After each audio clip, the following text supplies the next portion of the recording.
Guys, look, I just want to go through the latest Premier League kits for the forthcoming 2017-18 season. At least home kits for now. I don't want to complicate things too soon. I know there's a lot of leaks going around this time of year ahead of the new season, so it's very tempting to take everything at face value and believe it's the official kit. But of course, these ones, as you can see, are actually seen on the official Premier League website, so they are very much legitimate home kits in this case, at least the majority of them. I'll just scroll down. Oh, I didn't want that. I'll scroll down briefly here to some of the kits that have surfaced so far. It's a good chunk of the sides, not everybody, and you can see there is a couple of away kits in there as well. Liverpool's, namely, and Manchester United's with Pogba there, almost doing a dab. Now, just going to the top here. So I just want to begin with a little critical review, if you will, of each kit. Now, obviously this is ordered alphabetically, so at the top of the pile you have the new addition to the Premier League, Brighton and Hove Albion. Now, of course, this is a Nike kit following the latest template, which you would have seen on international kits like that of England's and the French as well. Now, personally I find this not enough of a departure from the previous template that Nike obviously did introduce ahead of the Euro 2016 finals last year, which I find a little bit disappointing because it doesn't really divert me enough. I want something new and gripping. Not that I'm going to buy this particular kit. I don't follow Brighton, but I'm nonetheless quite critical, I think, of each new template. And of course, often you'll see that sides just follow the same template that their kit manufacturer has introduced, which you'll of course see in this case with Brighton. What I do like, though, is that they've certainly retained that sort of classic feel. Obviously, with the logo itself, it's very 70s. I believe that was introduced in the 70s. This most recent Brighton Hove Albion crest there. Now, and obviously the stripes, as you can see, alternating, so blue and white, and I quite like the touch of the yellow signature tick there from Nike. But what really interested me the most was the contrast between the sleeves and the otherwise blue and white stripes of the main body of the kit. So these sleeves are almost pencil stripes, again alternating blue and white, almost having a sky blue effect. When you take this image at a distance, that's what you're going to see. So it's sort of a sky blue effect, which I quite like. Now, moving down the page somewhat, we have Burnley's new home kit. This time it's a Puma template, the latest Puma template, incidentally, which you'll also see Leicester adorning this forthcoming season. Now, again, Burnley, quite a traditional club. I think that the crest certainly suggests that. They want to retain it, very much seen as synonymous with their ties dating right back to the beginning, I think, of league football itself in England. I understand Burnley were one of the first sides, not the first, but certainly among the first footballing sides in the country. Way back when, I think they've always quite deliberately tried to retain that spirit, if you like, in their home kits at least. Now, the claret, of course, is very much prominent here once again with the sky blue. I don't really like the shade of the sky blue. I think previously we've seen a slightly darker shade, but I guess that's probably quite a modern touch, quite a light touch they obviously want to introduce and utilise. Now, similarly with the Nike template, I don't find this Puma template for this forthcoming season is actually at all that much different from the previous year. Again, it's probably a deliberate tactic almost on the part of the manufacturer, and that it attracts people to look for difference when there really isn't much. So people, I think, react quite strongly to that. Certainly I have, as you can hear. And it attracts traffic. So people be like, oh, check out the new Burnley kit, for example. It's not altogether that much different from the previous kit, for example. Well, certainly in Leicester's case, which you'll see shortly, I find it's, apart from the gold and the blue, it's not too much of a departure from the previous year, which I think is quite important. If I was, in this case, like I say, a Leicester City fan, I would actually want that to be the case if I'm going to buy the new kit every season. I'll just actually bring that up now. There we go. Jamie Vardy parading the forthcoming season's Puma kit, Leicester City's home kit, which incidentally they wore on the last day of the previous season, so last season in May against Bournemouth. Now, moving back over here, so it's Wilfried Zaha parading, in this case, Crystal Palace's latest kit. And I'll be frank right from the get-go here, I really do not like this kit. I think it's, again, very similar, almost too similar. In fact, yes, too similar to the previous season's kit. and not very imaginative on the part of Macron, the manufacturer, but certainly it retains its classic feel. I think the red is quite bright in this case. From what I understand, they've really traditionally had a slightly darker red, if you think of the Ian Wright days of the 90s, for example, and when Alan Pardew was playing for the side and so forth, so kind of early 90s. I mean, at least for me, that's sort of the classic period. And when I think of Crystal Palace, obviously they've been around a lot longer than that. Growing up in that kind of generation, when I was a kid in the 90s, that's what I would see. Crystal Palace with a darker red and without the yellow so prominent on the sleeves. I think it's quite a modern touch. It certainly looks quite eloquent, but for me, like I say, the main drawback is it's far too similar to the previous season again. So that's why I'm quite impressed that in Everton's case, it's all change. Now, last season I quite liked the yellow panels on the sleeves that are now absent, so it's very much just blue and white here, as you can see, or really just for the jersey itself, blue and blue. I do quite like the fade though, so this little tinge here, which you can see on Ross Barkley and the other players here. I'll just blow this up actually, expand it. Now, I quite like this classic throwback feel for Umbro again, referencing the 90s. This here it's very signature Umbro. With the classic 90s sleeves, probably made famous by Manchester United in the 98-99 season, triple winning season, when they did have that across their sleeves. Now, I think this is a really good kit. I do indeed quite like the sort of royal blue colour there, quite prominent. With the sort of throwback 90s shorts, so I think it was the 96-97 season, 95-96, when they were sponsored by Danker, if I recall correctly, across the front. The shorts are very similar with that quite thick band down the shorts, as you can see here. So I'm quite encouraged by this kit so far of these I've gone through. Certainly it's the best one thus far. So good on you, Everton and Umbro. Now, just with a bit more focusing on Leicester's kit, albeit briefly. So as you can see here, Jamie Vardy wearing the home kit from the last day of last season, and also instantly the last time they would have worn these gold badges, the new Premier League badges, as of last year. So those are going to change colour.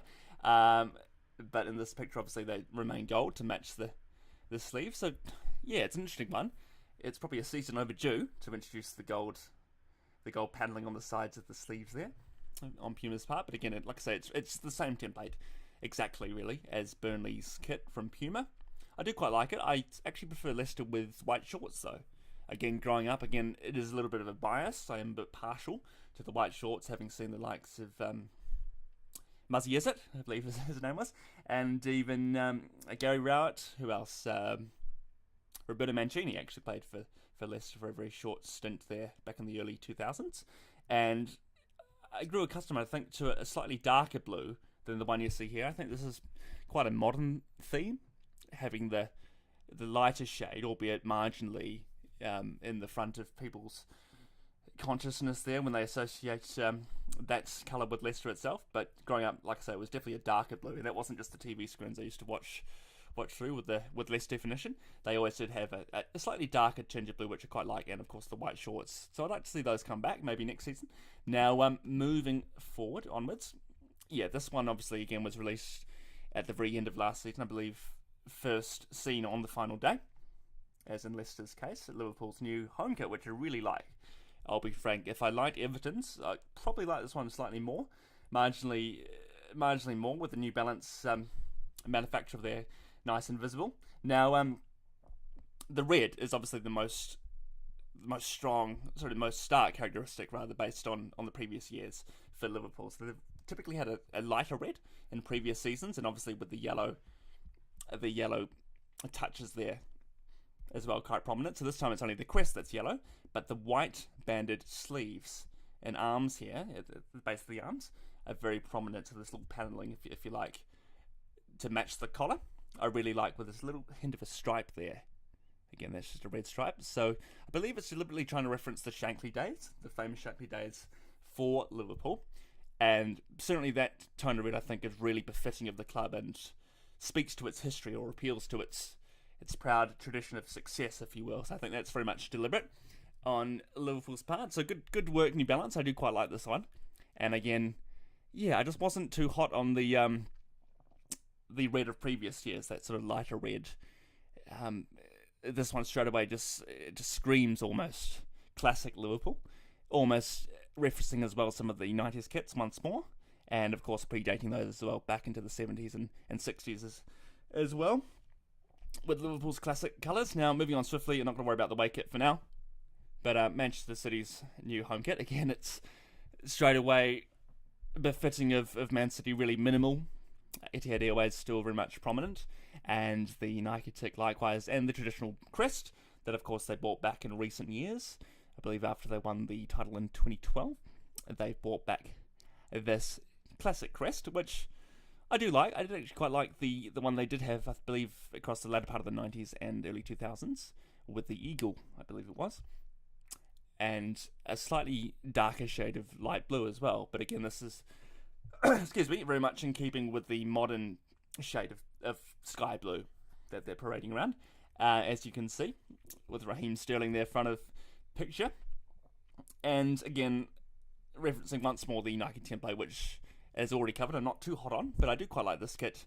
Otherwise, I think it really is in keeping with the recent Manchester City tradition, if you will. Stoke City. So this one again was released, I actually believe, a couple of weeks before the final match of last season. And the thing that strikes me straight away is that collar. It's actually the Dutch flag. Not deliberate at all on Stoke's part. There's no connection there apart from maybe their left back to Holland. But it's, again, a throwback. It's very much classic. It's almost 90s. It's a crew neck with the little overlapping piece in the centre there. I believe there's a button there connecting the two strands. That's very, very 90s. I believe there was a Sunderland kit, 1990-2000, worn by Kevin Phillips and Niall Quinn and so forth, etc. Quite famously that year when Kevin Phillips was on fire. So he really brought that kit into the spotlight just through being a top goal scorer. I believe it's a very similar sort of collar. Not as thin as this one though. This is a bit more streamlined. Now, the classic Bet365 sponsor, of course, and the Macron design elsewhere. Quite prominent, I think, in the sleeves here. You can't quite see the logo there, but it is there. That very characteristic Macron logo, which I do quite like. And the socks are interesting, with those little blue panels on the side of the red there, as you can see. Now, this one struck me straight away.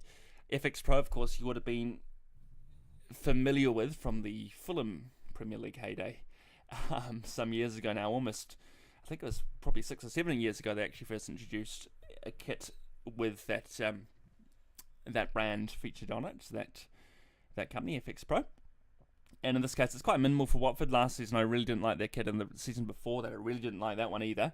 I believe it was manufactured by Puma. So this one's also a change of manufacturer, so that's quite apparent straight off the bat. And you can actually see, interestingly, the 138.com sponsor of last season actually sits on the sleeve, which is an interesting touch. I didn't quite expect that. Almost looks like a championship kit with other sponsors, or an English league kit, so an EFL kit with other sponsors elsewhere on the kit. Often they had them behind the neck and so forth. Now, the yellow is quite prominent, as you'd expect of Watford. I think in previous years I haven't really felt their kits are enough of a throwback, which I would always expect from Watford. I actually quite enjoy watching Watford in those more traditional colours. So that's, I guess, a highlight. Now, this collar is interesting with these little pencil stripes, or little, really thin stripes, not quite pencil stripes. I believe there's a wee curl in there, kind of going back around into the back of the neck there. And an otherwise quite standard collar, nothing too adventurous there, which is a little bit disappointing. Perhaps we could expect better as Watford fans. I'm not one of them, but I can sympathise. Now, obviously there's no stripes, no 3 stripes on the sleeves. Those are of course seen here across the sides of the stomach, as has been the recent custom with Adidas as of last season. Now, likewise with West Bromwich Albion, and again, interestingly, here you can actually see the new font, the new format for each squad player's name and number. Again, a bit of a departure from last season, but more streamlined. I understand there's a little bit, well, they're more straight. Not sure there are any thinner, but yeah, a sort of reduced equivalent, perhaps, of the recent of the now famous font of recent years, since I believe 2006-7. I believe it was introduced. The font that we just now seen give way to this new revised font, which is again is a bit more minimal, I guess, probably a bit neater. I actually still like the arc. In this case, West Brom are going with the straight line with the player's name on the back there. I actually quite like the arc, which you'll see in the case of other sides there. I've always quite liked West Brom's kits, to be fair, in recent seasons. So, particularly since Adidas came in, I believe, 3 or 4 years ago, I've been quite pleased with what they've had to offer. And I really love the dark blue in contrast with the white. It is very, very classic for West Brom. Obviously, going back to the Cyril Regis days and so forth. And likewise with the white shorts and socks. I actually prefer the kind of hoop socks, which we've seen previously, but these will live for now. And still you see, obviously, the famous Adidas logo on the back of the left side of the shorts. Yeah, it's not too bad. Obviously, a new sponsor as well to kind of come to terms with and just, I guess, register in the into your consciousness as being synonymous with West Brom this season. So I believe it's a new, I don't want to say betting company, I don't think it is, but it's certainly a new sponsor from the Far East. I don't really like the red Adidas logo. I prefer perhaps a different shade, just not red. I'm not sure I like that too much. However, of course, previously we have seen little red panels and so forth featured across West Brom's home kits. So we'll say we're happy with that for now. I quite like this kit. Now, moving forward, that's an away kit. We won't worry about that for now. So let's just switch very briefly here to the other tab I have open. Now, this is the unofficial leaks, as it were. So I don't want to promise the world with any of these, but I do understand from all accounts that these are actually the official home kits, in this case of Manchester United, Arsenal, Chelsea, we've seen Stokes, Spurs. That's an interesting one, and we'll see that in a second. It is quite enlightening. It's a different manufacturer, or so we're told. And West Brom. So I did this very quickly. Let's start with Arsenal. At the top of the page, I'll just open a new tab, if my hands will let me. There we go. I've got no space here in front of me. Yeah, okay, very interesting. I don't like this at all. Okay. You can see, obviously, this new human template, which we touched upon. It's sort of a throwback, but for me, it's actually too similar to the Arsenal kit of the season before last. Similar colours as well, of course. Last season, I actually really loved the blue, the splashes of blue across the collar. Certainly a throwback to the Arsenal sides of the early 90s, so in Paul Merson's early career and so forth. Even the side that won the title in '89 with Alan Smith and so forth, Michael Thomas. That kit that they didn't wear at Anfield, but what was otherwise their home kit for that season, which has now really been a cult favourite among Arsenal fans in recent times, certainly is sort of a throwback retro kit and valued quite highly as well, I understand. I loved last season's home kit, so this for me is a little bit of a letdown. It's just too plain. Really only, like I say, 2 colours make up the collar and else around the kit as well. It's really just quite a plain red and white. I mean, the shade of the red, again, it's slightly more classic in that it's darker, so we touched upon that with Liverpool, so that's probably that's a redeeming factor, I'd say, in this case.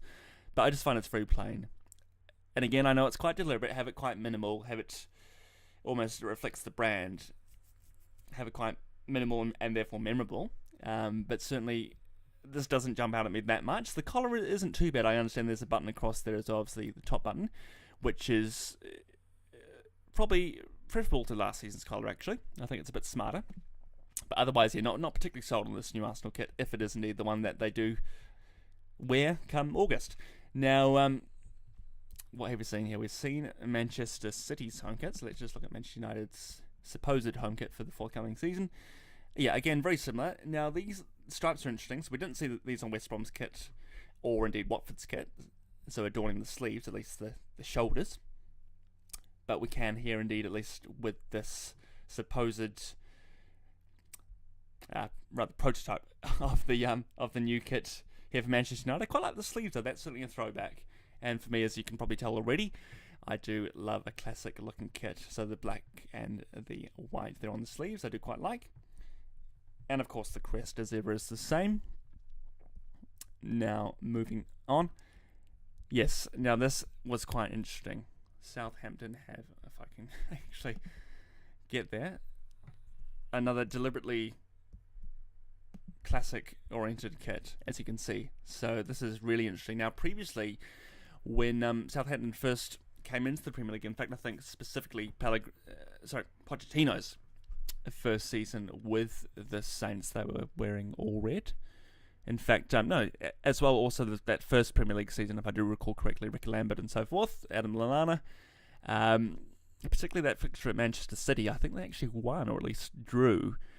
That's when, I guess as a neutral, you registered, Southampton in the back in this all-red kit. I thought, traditionally they had red and white stripes with black shorts, which they do, but previously I think it was in the mid to late 80s they did wear this kit, or not this kit, but something very similar to this in terms of template. So it's almost similar to, it's the reverse of an Ajax kit, isn't it? And that you have the white across the middle, and otherwise you see the red sides here. Under Armour, once again on for another season with the Saints. I do like this collar, similar to the previous season with Southampton. And I quite like these little pencil stripes coming in here to create a bit of detail. Very retro these, I do like that. So I'm quite encouraged by this kit. It's certainly one of the better ones we've seen. And this more specifically, I believe that's Kevin Keegan, as you can see, and that's Patrick. That's the classic kit manufacturer among many English sides of the yesteryear. Patrick as the kit manufacturer, and there you can see the crest across the front. Slightly different crest, as you can see, but no, it's practically the same, isn't it? Now these are very interesting. These stripes across the collar are there, which aren't quite repeated in this case. So it's a much more modern looking collar, but I do like both, to be fair.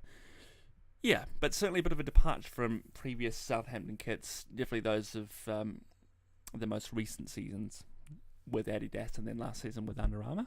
And again, it's with Under Armour, but I do like it.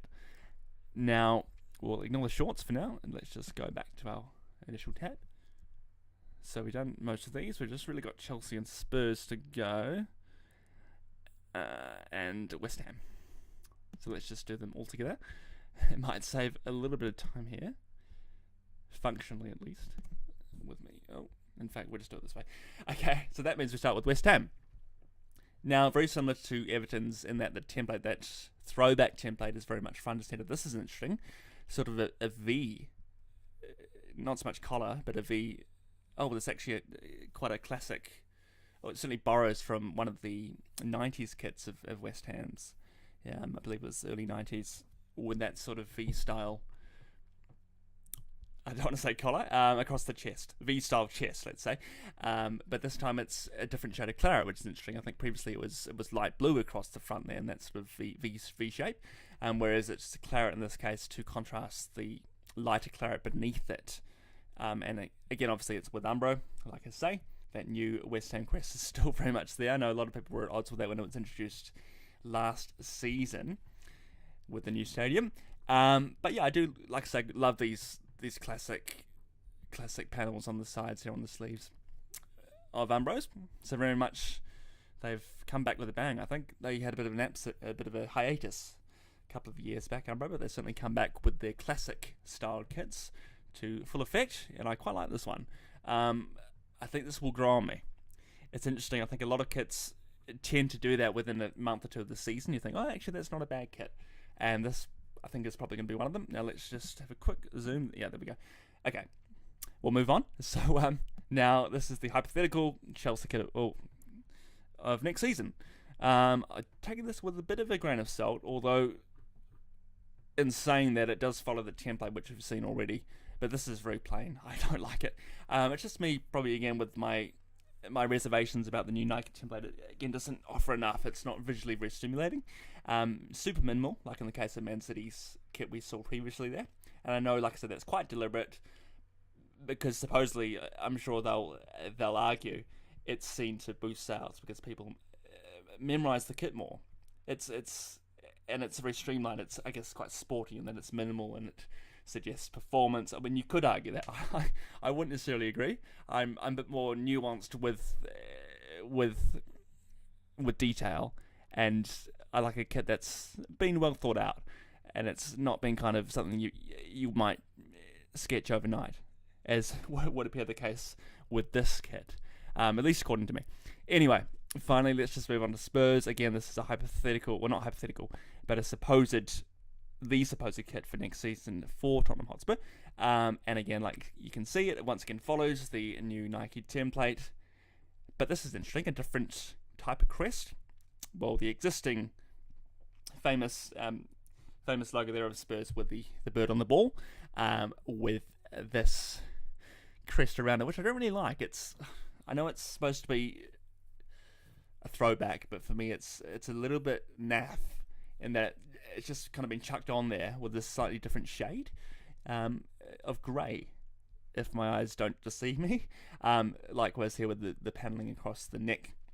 I'm not too hot on that, to be fair. But if you're a Spurs fan, I'm sure you're still going to buy this kit. It is otherwise quite modern, and obviously with the mesh sleeves here, it's, you know, if you do actually want to buy the kit to run around in and play football in, you might appreciate that. If that kind of, those sort of functional elements do matter to you, so you're not just merely a fan, you actually can see these kits being of use to you as a sports person or someone who plays a lot of football, I'm sure. Yeah, but it's interesting. I can kind of see how Nike are obviously quite attracted to Spurs, the modern Spurs, if you will, on the evidence of the last probably 4 or 5 seasons particularly, and particularly the last couple. Yeah, a little bit disappointing. I actually quite like their Under Armour kit, or kits rather, with the previous couple of seasons, like I say, when they were really starting to compete with Pochettino at the helm. Yeah, it's a little bit disappointing. I actually really like the Under Armour kit of theirs last season, and that's coming also from an Arsenal fan. So, yeah, a little bit, well, again, just too simplistic in this case from Nike. And I'm pleased the teams I support don't actually have Nike kits now, because I'm not too hot on them. I would actually think twice about buying a Nike template kit, even if it was my side, if I'm frank. Now, so that basically wraps up all the home kits, at least the supposed home kits for the forthcoming 2017-18 Premier League season. So we'll actually leave it at that. I've already spoken for far too long, I'm sure. And you can see, just briefly before we go, a lot of these are blank, or some of them certainly are blank. So Bournemouth, Newcastle, actually, sorry, that's not blank, at least for the home kit. We'll quickly look at that in a second, but otherwise, yeah, sorry, Bournemouth completely blank. Likewise, Huddersfield and Swansea. There's only a few, really.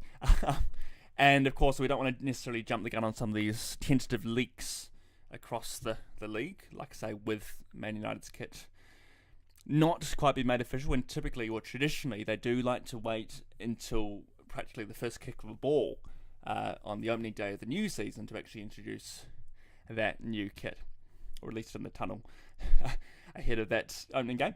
Now, yeah, let's just finally look at this kit. I probably have missed one here. Hope I haven't, but let's not worry about it for now. We'll just finally look at Newcastle. So newly promoted Newcastle, of course, quite a stellar season last season, as we all really did expect them to bounce right back up to the Premier League, and I'm sure they do well. I can't see them competing for Europe, as some people have suggested, but I think they'll be a good solid mid-table side. I don't say that disparagingly. I think they'll do quite well, and quite an interesting touch here with how they're selling the kit, with some of the old heroes wearing the kits. Obviously Peter Beardsley on the right, if you can see him there, it's a bit disguised, and the current crop of players, or at least 3 of them, centre of the picture here. And again, that's last season's kit sponsor, I understand. Certainly the manufacturer is once again Puma, and this Fun 88 sponsor across the front in light blue. I quite like that. It's, yeah, interesting sort of contrast to the black and white magpie stripes, the traditional black and white stripes, of course. And the kit itself, because it is purely black and white otherwise, apart from the sponsor, that really suggests 70s Newcastle, 60s Newcastle, and not so much 90s, 2000s Newcastle and recent Newcastle, if that makes sense. Because we've seen hints of splashes of yellow and blue. Let me think, the Shearer Owen season under Bobby Robson. I believe there's hints of blue there with the Newcastle Brown Ale sponsor there back intact, and they had Adidas, I think, across that time as well. So this one, it's really a throwback. It almost looks like a Grimsby kit, or is it Notts County? I believe, Notts County have a similar type of kit traditionally. So yeah, quite stark, black and white. This is, very much classic Newcastle, which, like I say, we haven't necessarily seen in recent seasons. So again, that's a bit of a statement from the club, I guess, in saying, we're back, we have this proud heritage. Like I say, it's almost a cliche to really recall that proud history, but a lot of clubs obviously will given half a chance, so they've done that here. And yeah, I do quite like this. Again, I'm not giving ratings, as you can hear in this case. I did consider it 1 to 10s, but first I just wanted to bring your eye to them and kind of make up your own mind as to how you would rate each kit that you've seen so far today. Anyway, that's all from me tonight, so do have a good evening or a good morning or a good midday or whatever, and I'll see you soon.